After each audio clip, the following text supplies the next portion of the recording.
What's up, guys? BC coming at you. The 2025 Money in the Bank event just went off the air just about 2.5 minutes ago as of this recording. This is not going to be a traditional good, the bad, and the ugly review because we have just put up content after content after content today, man. Earlier this afternoon, the SmackDown review, nearly an hour of reviewing that event for you guys. 2 live streams this evening. One for the women's Money in the Bank ladder match, a full watch-along of that match, and a full watch-along of the men's Money in the Bank ladder match. So a lot of content. The event just went off the air, and now we are recording this review. So it's not going to be a traditional good, the bad, and the ugly because we put in the work today, man. So hopefully you guys still enjoy my thoughts on this event. We'll break it down match by match. And R-Truth is the big story. R-Truth returning at the end of this event. Is it as big as like Roman Reigns coming back? In some ways, you could say yes. In many other ways, of course not. The Rock showing up, for instance, something like that.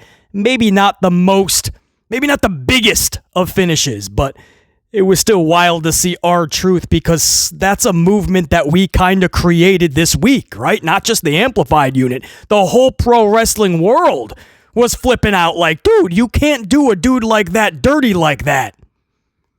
R-Truth coming back. And it's funny, right? Because even Michael Cole was screaming like, we thought he left the company. And I think the assumption is that R-Truth was already out of the company, but he wasn't. The whole story was that R-Truth wasn't being re-signed. He still had a couple weeks left on the contract. So he never left. Technically, he doesn't even have to re-sign. Right. WWE didn't have to re-sign him right now, man. He's still under contract. He had to show up tonight if that's what they told him. But I do believe they came to a new contract, or at least it's in the works. I do believe that he is re-signing, if he hasn't already. But there was still 2 weeks left, so he had to show up. If WWE said you're coming to work, he still had to. He never actually left the company. And for anybody thinking this was a work, because you're going to hear that nonstop. You guys know how wrestling fans are, man. Everything is a work to us. In a way, it's what makes wrestling fans so damn special. And I mean that actually in a good way, right? It's always funny, because to us, you really have to make us a believer, right? Because it's a work until proven otherwise. But trust me, guys, this was a real story. If you need any more proof of that, at the same time, Carlito came out and said, yep, he was just told the same thing. And we know that there's nothing but truth to that. Sarah Logan, unfortunately, at the same time, said, yep, I just got that information as well. So Sarah Logan gone. And then there's 2 more individuals that have yet to announce that they are not being re-signed. But we know for a fact that there's 2 more names. WWE does not announce this ahead of time. It's up to the talents. That's why Sarah Logan, we found out, because she actually announced it. Carlito, same thing. R-Truth. But there's 2 other names that have yet to announce that. Maybe they just don't want that out there right now. But so this was absolute truth to this. R-Truth was told they're parting ways. He's 50 some odd years old. I believe 53. They were only using him backstage. And I think they just wanted to cut that contract. Absolutely a Helmsley decision. This is one of those instances where everybody came together and everybody says that TKO is ruining WWE, and in many ways it is, right? Helmsley is ruining it with lack of being creative. Everything you see on the show itself, that's Helmsley, and it sucks, unfortunately. And TKO is absolutely ruining it with everything else. Advertisements on top of advertisements. The tables are Slim Jim. They're being promoted by Slim Jim. Piper Niven is going through the Slim Jim table, and they're actually saying that. Tonight you had a Fireball liquor ladder. It's only a matter of time before kendo sticks are wrapped in M&M wrapper or steel chairs. Steel chairs are, what do we always say, man? The Mike's Hard Lemonade or Capri Sun. You're going to get a hard lemonade to the dome piece. Or Zelina Vega is going through the Trojan condom table. Zelina really got the wood there. Everything is, we joked, but there's no more joking. The Money in the Bank briefcases tonight had Cash App The app, Cash App, it was on the briefcases, guys. Everything is getting an advertisement. It's only a matter of time before the wrestlers are coming to the ring in full advertisements like they're NASCAR drivers. It's happening. So TKO is getting so damn greedy, and this is when businesses run themselves into the ground. It's sad to say that, but this is one of those instances where I believe TKO went to Helmsley and said, dude, we gotta bring truth back. It's funny because a lot of people thought it was TKO that told Hunter they gotta take truth. No, that was Helmsley. TKO can go to Helmsley and say, listen, we gotta cut this amount of cost, and a lot of this has to come from talent, and then Helmsley goes and picks the talent. He's in control of all of that. He tells them exactly who he needs, who he wants, and who he's more than okay to get rid of. This is an instance where I believe it was TKO that told Helmsley, you got to get this guy back, man. This is a massive backlash, and it's not a good look for the company, which means we made that happen. Not just the Amplified unit, pro wrestling fans, the pro wrestling industry, man. This is one of those times where we all spoke the fuck up, and we made true change. Not in some nerdy way, like Cody's got to finish his story. No, in a really cool way, man. And that doesn't happen often, trust me. I wish we could do that for all the right things, like LA Knight winning a big matchup finally. LA Knight winning, a briefcase finally. But that doesn't always happen. But this was one of those moments, man. So just wanted to get my thoughts on R-Truth out there first, because it's freshest in my dome piece now because the event just went off the air a few minutes ago. And I know that's the biggest talking point. It makes you wonder if this whole R-Truth thing didn't come to fruition. This whole situation didn't arise. What was Helmsley's grand finale, man? There was nothing. I don't think Roman was ever scheduled for this. The Rock was clearly not scheduled for this, I don't believe. What, with Travis Scott again? You gotta wonder, was this Helmsley's way to... like, knowing that TKO saying, hey, you gotta bring truth back. All right, well, I'm gonna troll the audience. I'll bring them in a hoodie so they think it's Travis Scott and it's R-Truth. Because they didn't like when it was Travis Scott. So I'll give them R-Truth now. You gotta... You don't know with Helmsley, man. But you have to wonder, what was... If this truth thing wasn't... What was the finish, man? Was there a big surprise? Or... I'm still mind-boggled that the ladder matches, one of them at least, was not in the main event. Now, looking back at it, I'm glad they weren't. I'll have my thoughts on the women's ladder match in a second. So, beyond, over the moon happy for Naomi, by the way. But the match itself, I have different thoughts on. And how it went down. In the men's matchup, more physical, better than the women's. But the winner and how it went down, I can't fathom it. We'll talk about that. So maybe it's a good thing that those weren't in the main event. But I don't know if... I don't know, man. If you guys had R-Truth being the big finish to Money in the Bank 2025 on your bingo card, I don't know if I would have believed you. But that's what just the way it all went down. I think R-Truth has to have his own little rocket right now, right? I mean, this dude is this whole thing made him so over. It's pretty cool, actually, man. They cannot let this go to the wayside. I hope that the egomaniac known as Hunter Hearst Helmsley, Paul Levesque McMahon, I hope he doesn't get too all up in his feels and try punishing Truth in the booking of him. Okay, I did a favor for TKO. I brought him back because of the backlash. And now I'm going to book him like an absolute joke again. I hope that's not the case, man. Because this is some momentum you don't get at all, man, in the way that he got that. Roll with this. This is lightning in a bottle. You cannot script this any better. It's why it's not scripted. This is so organic because it's so damn real. Truth was out of the company. He just announced it. That's all he did, and the whole wrestling world exploded. R-Truth, man. We'll go over we'll talk a little bit more about the main event. Let me just run through the card real quick because we started the night and I was doing this live. The first matchup was the women's Money in the Bank ladder match. Alexa Bliss was in there. Giulia was in there. Stephanie Vaquer was in there. Naomi, Roxanne Perez, Rhea Ripley. Now, I said several times in the live stream, like, something's off with this match. They just don't feel physical enough. Usually the ladies, like, by the time you're halfway through the match, it's physical, right? You're feeling like emotion in it, and these ladies are going for it, and you're seeing some cool spots, and it was weird because you didn't get that, man. Rhea was the most physical. I say Alexa and Naomi. I got to give Naomi credit. Yeah, it's the vets. I shouldn't be that shocked. And Stephanie and Giulia, all of them are vets in their own right, but the ones that have really been around that atmosphere, Alexa and Naomi literally in ladder matches, and Rhea knows all about them. I think that was Rhea's first, though. But they just know what they have to bring in that type of atmosphere. For some reason, Stephanie just didn't go to that next level I was hoping she was going to go. Giulia went a little bit more, but even she was a little reserved.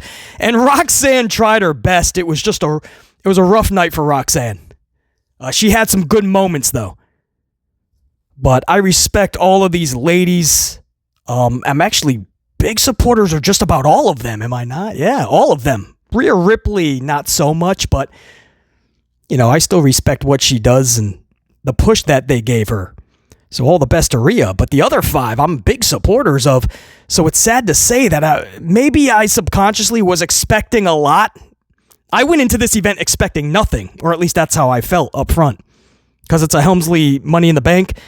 We heard the report he doesn't even like Money in the Bank. I have no more hope. I have no more expectations for a product that is ran by Hunter Hearst Helmsley. I don't. He's not good at what he does.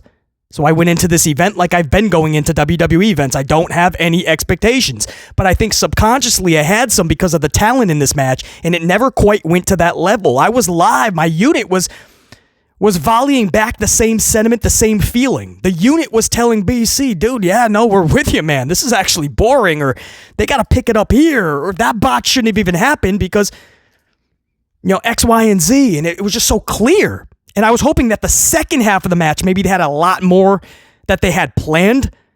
So they were just putting it on reserve mode, autopilot for a little bit, which is still not good. But at least they have something. And no, the second half was pretty much a repeat of the first half. But it's the finish, not the winner. I'll go over Naomi winning this thing in a minute. But the actual finish is just so anticlimactic. I don't understand how that was the planned finish. Like, every match has an agent, like a writer and an agent, a booker of it, and that's the ones that go over it first. And then Helmsley, if he doesn't have full reign over it from the jump, because a lot of times the head creator, in this case Helmsley, will, anytime they want for any situation, any matchup, they could have full reign over it. But usually it's the booker, the agent, the writer of it, and then it gets final approval from Helmsley. But I don't even understand how the agent, the booker of this, the writer of this matchup, before it even goes to approval for Helmsley, how could this be what you had? Naomi just pushes the ladder with, who was on it? Damn it. I think it was like maybe Alexa and Giulia could have been I forget, man. Maybe Rox. I don't know. I'm just picking names. There was 2 individuals. Alexa was definitely one of them. They were up on the ladder. And when Naomi started to push it, they ran down to the middle to get in their spots so they could gently fall off. And that's the finish. And then Naomi grabbed the ladder, got in place, and we'll talk about that in a minute. But I'm not saying you got to risk your career and livelihood on this, but you got to come up with something that's way more like, whoa, what a finish. Like a good finish to a TV show that's coming to a 7-year series finish. A good movie, right? You got to have a finish that's going to leave the audience like, whoa, damn, that was good. They ran down to the midway point and gently just kind of jumped off and supposedly hit another ladder, gently just tapped it with their hands. You got to do something. I mean, like, if Chelsea Green's in that match, man, she'll go to the top of the ladder. She'll when you push it, she'll dive bomb off the top of the ladder, over the top rope and through a table. You know how I know? She's done it before off a ladder. That's the type of shit. I'm not saying, again, that they have to risk their career and livelihood, but think of something. I'm not saying you got to take a dive off the top of the ladder. You ain't got to do Jeff Hardy swanton bombs. But guys, if you saw the match, if you've seen it, then you know exactly what I'm talking about. If you didn't see the event, you're just getting my review on it. Just picture Naomi just pushing the ladder. The ladies that were on it kind of run down a few rings to get halfway, and then they just kind of jump off a little bit. That was it. And then they're supposed to be knocked out. I thought the match could have and should have been a lot better for the talent that was in it. I feel I didn't have expectations, but I guess subconsciously I did, and none of them were met. Man, a lot more could have been done with that match. And again, the lack of physicality in the first half, I don't understand what that was about. There's no call for that. They know they got to bring it. You got to wake up the next morning and can barely fucking move. You know you're going into one of those matchups. But the finish itself, no, that's unacceptable. Now the winner, I could not love this decision anymore. I had Alexa Bliss first and foremost because she's the face. She's so over with the crowd on literally the most limited of booking. Helmsley books her like everybody else, an afterthought, irrelevant. But the crowd still sees through the bullshit booking, and just like LA Knight, supports her big time. And again, she's a face. Her walking around with a briefcase, yeah, that'd be pretty fun, especially when she cashes in. My second choice would have been absolutely Naomi, not because she deserves anything, screw that, but she does. But I hate that word. She's earned that briefcase. And they actually went Naomi. So Naomi goes right to the top, takes that briefcase, and I was like, yay, what a moment, man. The match didn't live up to any expectations if I did have them. The finish was totally anticlimactic. But the winner, that I can jive with, man. What a moment. Pyro's going off, and Naomi has a moment. She's had a few in her 10 years plus career in WWE, but not enough.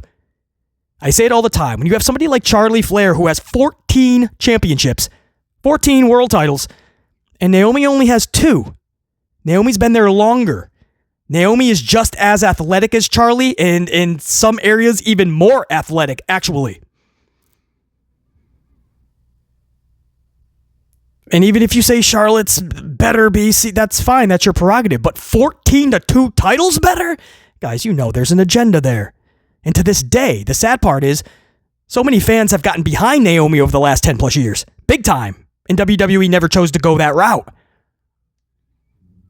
To this day, the fans, the majority still don't connect with Charlie, but they still try to rocket her into all these big main events and more championships and top TV spots and positions.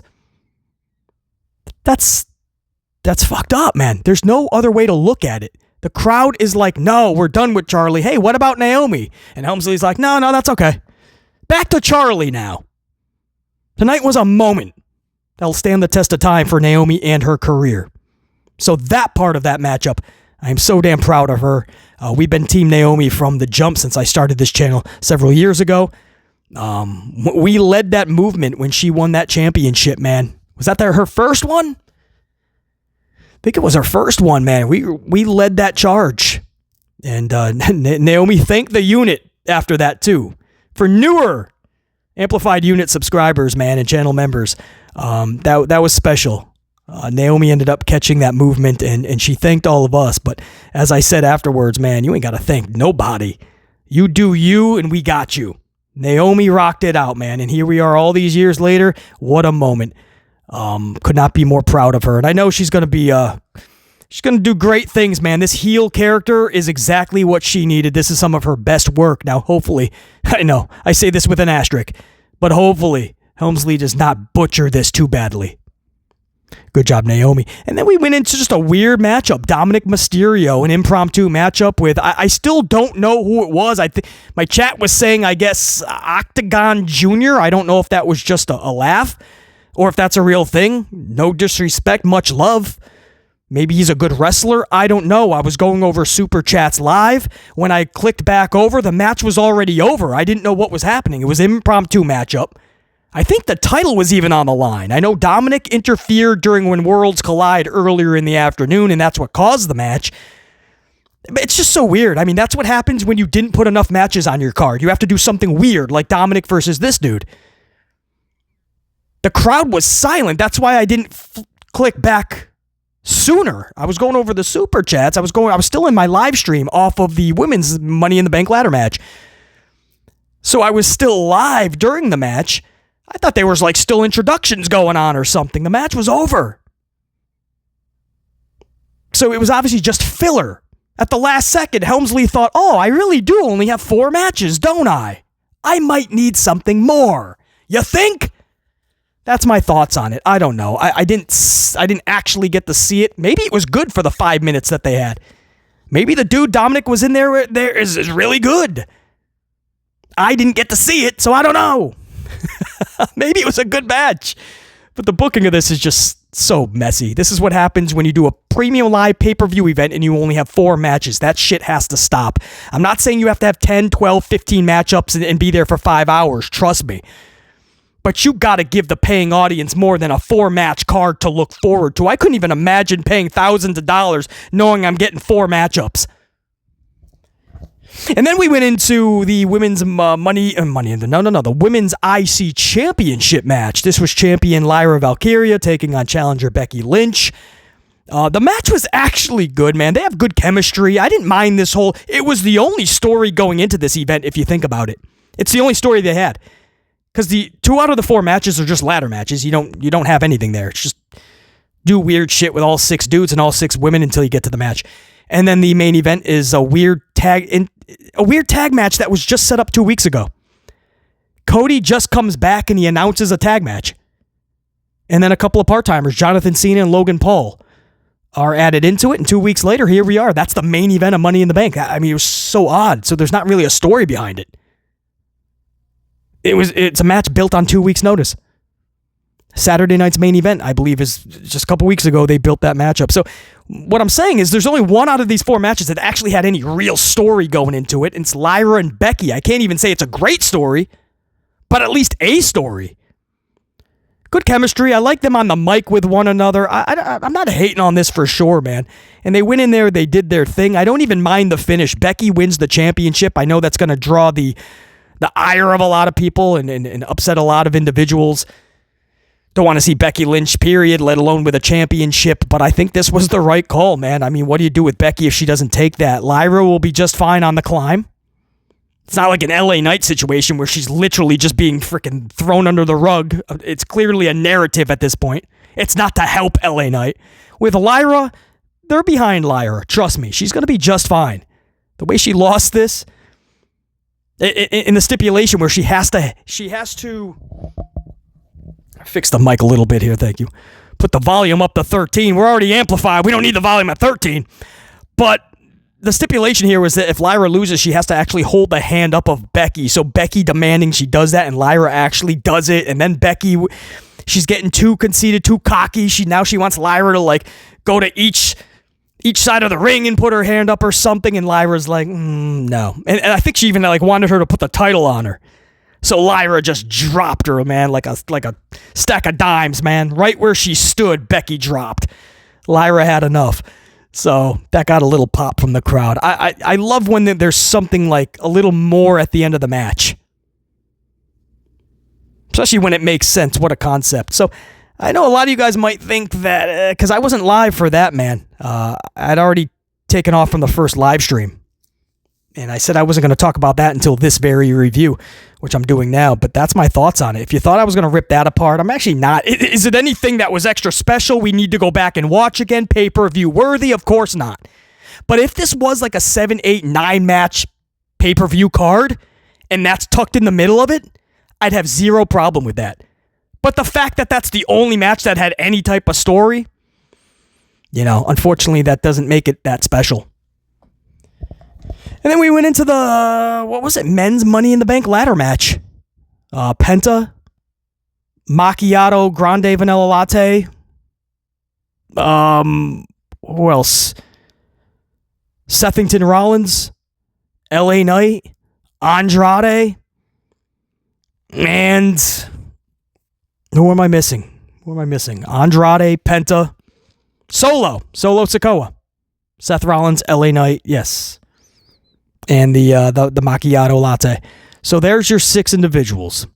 It was more hard-hitting, more physical right from the jump than the women. The first 5 minutes was already like, all right, that's already got... I mean, if they didn't get physical the rest of the match, they had already gotten more physical than the ladies. And then yeah, it was good. I mean, nothing I need to see again, nothing I hadn't seen in the past.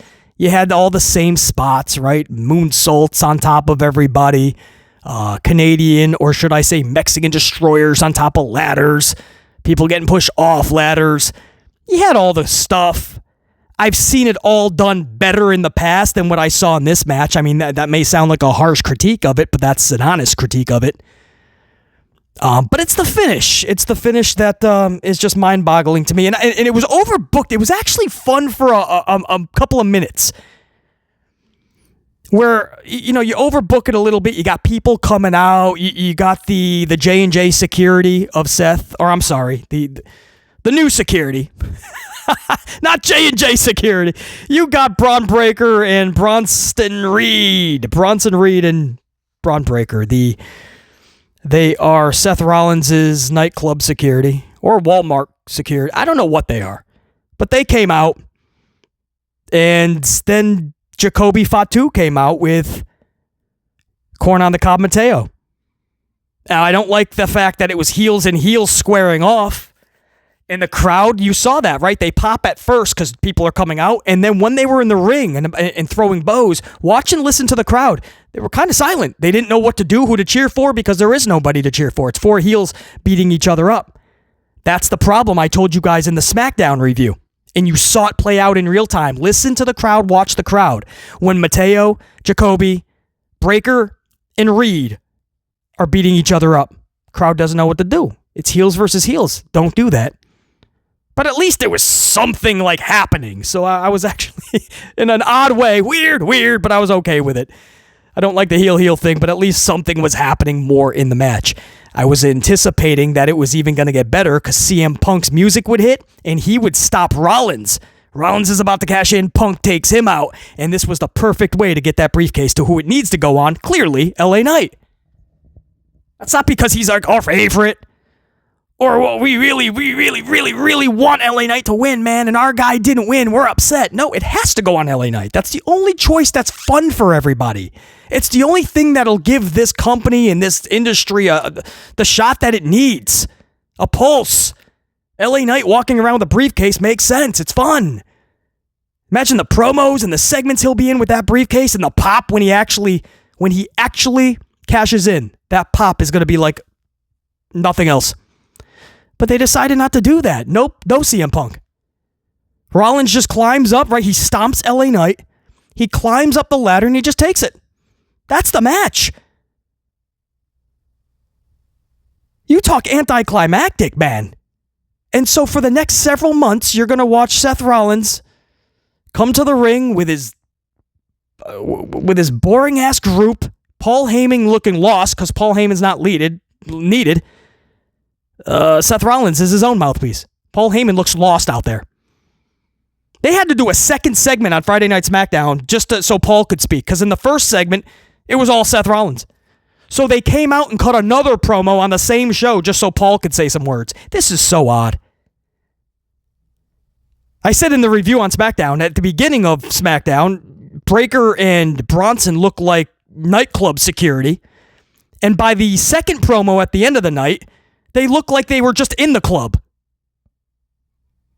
Totally different. No longer standing there like they're securing something. Now they're just like walking around like they're in the club.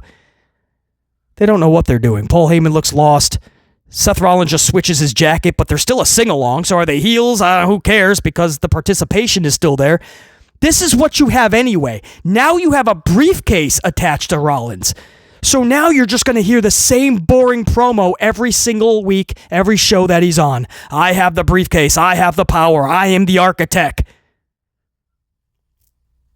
And that's what you're going to get. You talk boring. It's nauseating thinking about what we now have to deal with Seth Rollins in that damn briefcase. Something we've already seen before in the past, by the way, many years ago. It's 2025. You passed over LA Knight to do this lame-ass story, and I put that in quotes because there is no story. But they have to try to make this group relevant, and they think by putting a briefcase on Seth, that's going to make him relevant. And LA Knight, there goes more of his momentum. To this day, even with shitty booking, and Hunter burying him on purpose. That's right, I said the B word. Burying him on purpose. Everyone still sticks behind him, and he still gets some of the loudest pops, still one of the highest merch sellers, still over Jason Uso, the Yeeterman. He sells more merch than Yeeterman still to this day.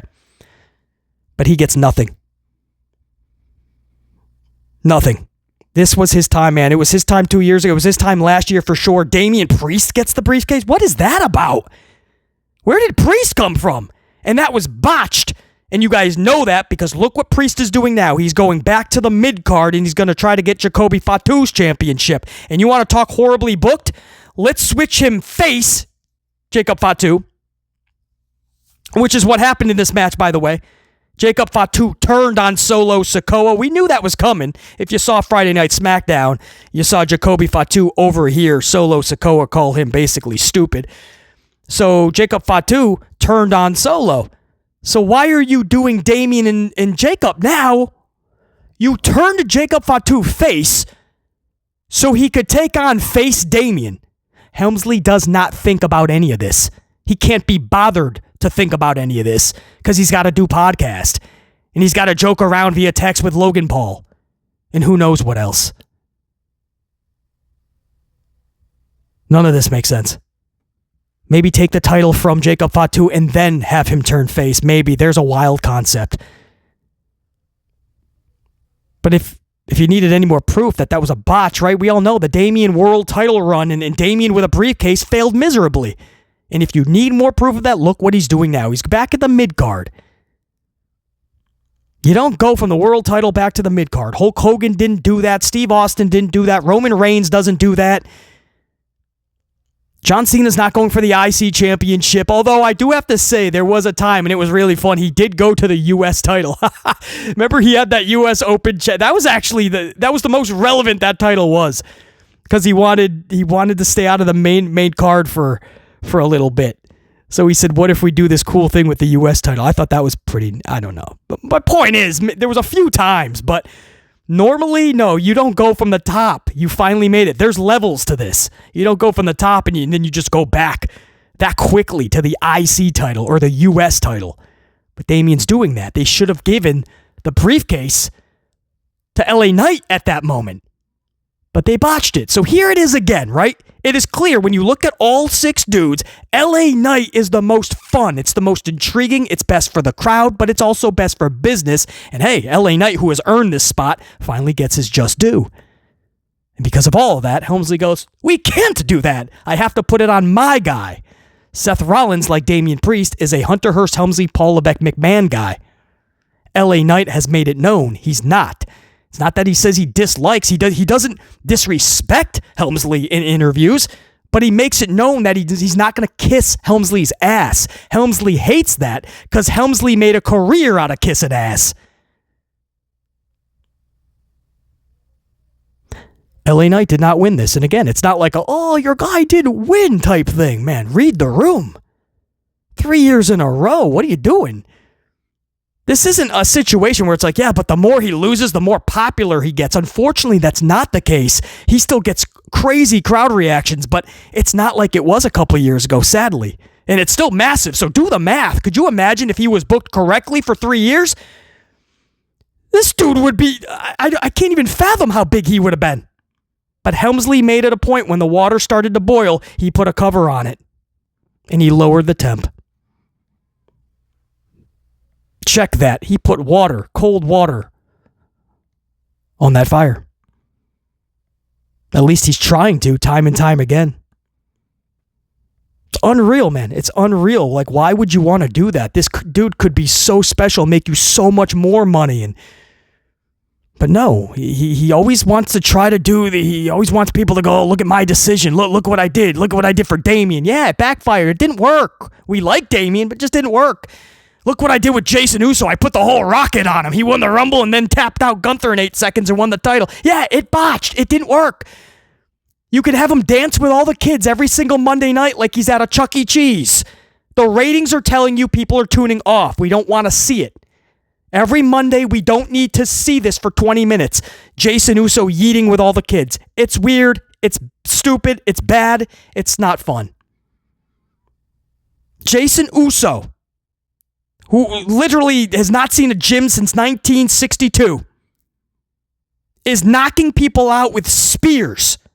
He stole the move from Roman Reigns, and now he spears. He gives 12 spears every single match. Why is Jey Uso spearing everybody? Now he stole the choke from Gunther, and he's tapping people out via choke in 8 seconds. I don't know how Jey Uso got superpowers and is taking everyone's move and doing it supposedly better than everybody else. But he's not. He's got a horrible chokehold. His spear is one of the worst I've ever seen. The dude can barely get over the top rope these days.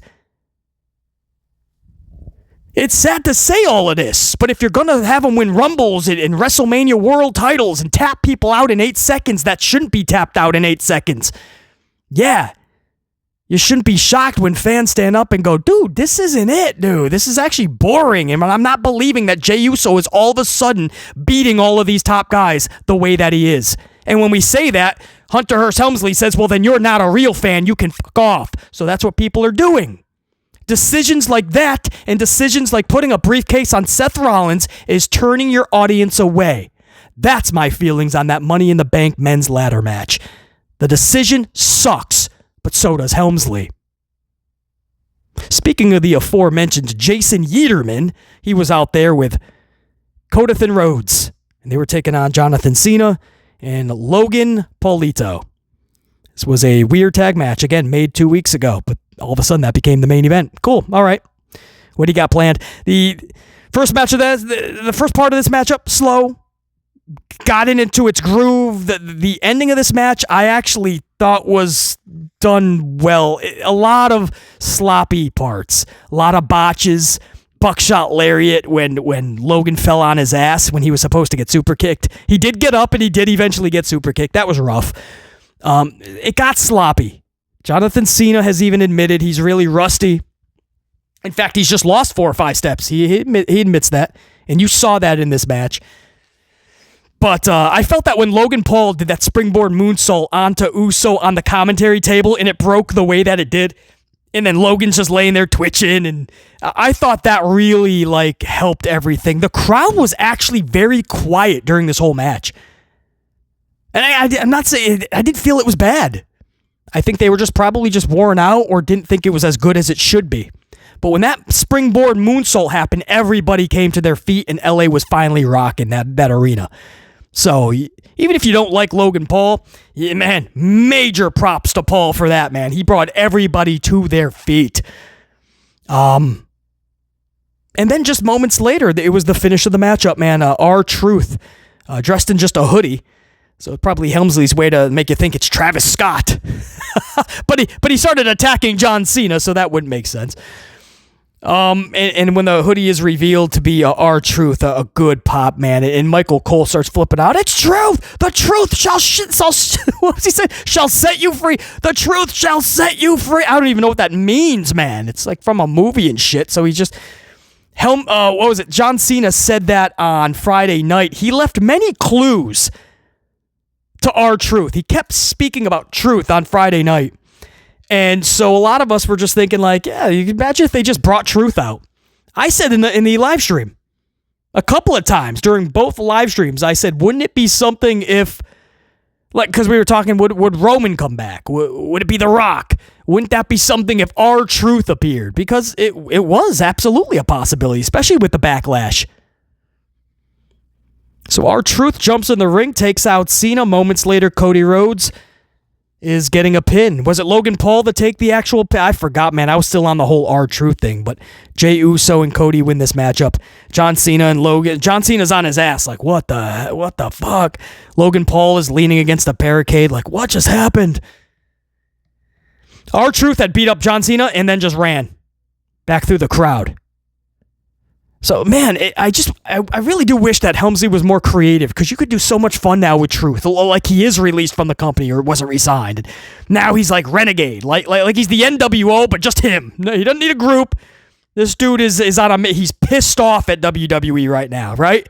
Like, you could do so much with this, man. My creative juices are flowing, but you're probably just going to see R-Truth doing some comedy Monday. How sad is that? Hopefully that's not the case, man.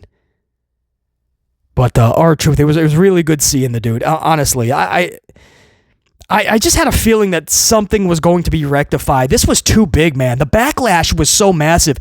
I did an upload a few days ago, and I was talking about how I've never seen backlash like that.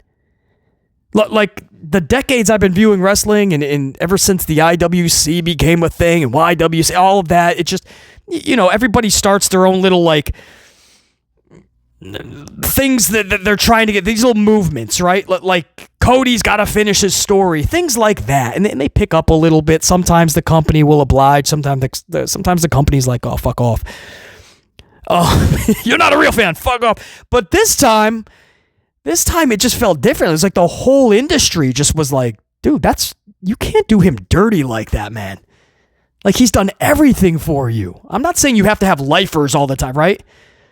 New Day and Miz and all these people have to have jobs for life. No, we're not saying that. But, like, it just felt so dirty, And then Natty said he was so excited to have that match with John Cena. And then he finds out like a day or two later that he's not being re-signed. It's like, why do you have... You put your talent through such a roller coaster of emotion and then you just kick him to the curb. It just felt dirty, man. And you just saw how beloved R-Truth really is to everybody. So you kind of had a feeling like that could happen. Like, this could be like TKO could be like, dude, this is too much backlash. Sorry, not sorry, Hunter. You're getting him back on your roster, Helmsley. That's just the way it is, man. Because this backlash is shit we don't need. So, good to see R-Truth. If you take Truth out of the equation, man, yeah, lackluster for sure finish. I mean, that's the finish to a pay-per-view, guys, a premium live. If you didn't have this R-Truth thing explode like it did this week, what was the finish? They clearly didn't have Roman or CM Punk or Rock or anybody like that planned. So would they have just booted this to the mid-card and then one of the ladder matches finished? So you're telling me Seth Rollins winning the briefcase would have closed the show, basically? Because they wouldn't have had Naomi do that, unfortunately. I'm just trying to brainstorm here. I'm trying to think of all these avenues, and this would have just been another completely forgettable PLE, which it is going to be anyway, aside from Naomi having her moment and R-Truth. R-Truth coming in at the very end. That's it. So, I don't know, man. I don't know. Like I said, the event just got over right before we started recording. I think this went well over a half an hour. So it's been off the air for over a half an hour now. So I'm still really comprehending this, but I did want to give you guys my raw, amplified thoughts immediately after. So that's, again, why there was not a traditional good, bad, and the ugly, because the event just got over. And I just want to kind of rapid fire, spit my amplified thoughts out at you guys. And that's my thoughts on this event. Helmsley has to be removed from creative. He's just not good at this. And we need people that are just going to be actually creative. Make it make sense, intriguing. The right people have to start winning this shit. Not just what the fans want even, but just think about what it leads to. Trajectory of the decisions you're making for who wins and who loses, who wins what, when and where they win it. All of it matters. And for Helmsley, it just seems like every decision is moment to moment. It's like this dude has never heard of the words long-term booking or long-term storytelling. He doesn't know what that means. Everything is just short-term box booking. It's moment to moment. Oh, it sucks. Congrats to Naomi. So good seeing R-Truth back. Other than those two things, wow, was this a forgettable, another bad Hunter Hearst Helmsley event. The Amplified Man. Until next time, and there will be that next time. BC in the unit. We're saying check you.